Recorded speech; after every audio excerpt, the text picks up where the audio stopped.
জীৱনে সদায় নতুন নতুন নাটক আৰম্ভ কৰে। এখন নাটকৰ লগত আন এখন নাটকৰ কোনো কানেকশ্যন নাথাকে। আপুনি ৰাস্তাৰে গৈ আছে বাইকখন লৈ পিনে, ৰাস্তাত বাইকৰ চেইনডাল থাকিব ছিঙি, তাত কি কৰিব, কেনেদৰে ৰিয়েকশ্যন কৰিব, সেইটো এটা বেলেগ টাইপৰ প্ৰব্লেম। এতিয়া চেইন টেইন ঠিক কৰি আনি ঘৰত আহিব, ঘৰত গম পাব আপোনাৰ ঘৰৰ মানুহ এজন হস্পিটেলত ভৰ্তি হৈ আছে, তেজ লগা হৈছে। তো ইয়াত আপুনি আৰু কেনেকুৱা ৰিয়েকশ্যন কৰিব?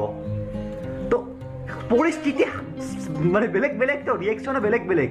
আপুনি এটা টাইপৰ মানুহ হৈ পিনে সকলো পৰিস্থিতি ঠিক কৰিব নোৱাৰে। পৰিস্থিতি ৰূপে নিজক সলাই দিব লাগিব যে সেইটোত এইটোত এই। তো আপুনি পানীৰ দৰে, ব্ৰুচলিয়ে কৈছিল একবাৰ, পানীৰ দৰে হ'ব লাগিব।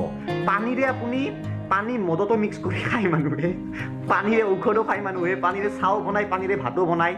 পানী সকলোতে মিলি যায়। পানীক আপুনি ধৰি ৰাখিব নোৱাৰে। পানীক আপুনি এটা গিলাচত বাকি দিয়ক, পানী গিলাচ হৈ যাব। এটা বটলত বাকি দিয়ক, পানী বটল হৈ যাব। আৰু পানীয়ে এনেকুৱা ধুমুহাৰ সৃষ্টি কৰিব পাৰে যে বানপানী কৰি চব চেছ কৰি দিব। তো আপুনিও তেনেকুৱা হৈ লওক, আপোনাক কোনো ধৰণে ধৰি ৰাখিব নোৱাৰে।